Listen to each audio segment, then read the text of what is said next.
Hello, this is Simon at Shuttercase. I'm going to demonstrate how to use our phone cases. First of all, let me show you how to use the handle. If you wish to remove the handle, just push firmly with the ball of your hand and slide it out. That way you can see it comes away easily. Use these pins to line up with the track when you wish to return it. Make sure that the logo can be read left to right and slide until it clips.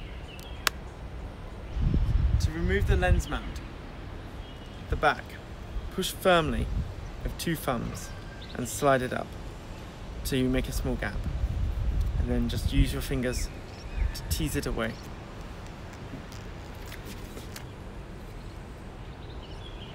It is firm at first, but becomes easier over time.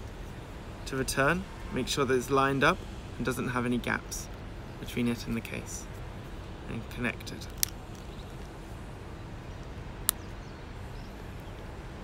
Thank you for watching. If you have any other questions, reach out to us at shuttercase.com.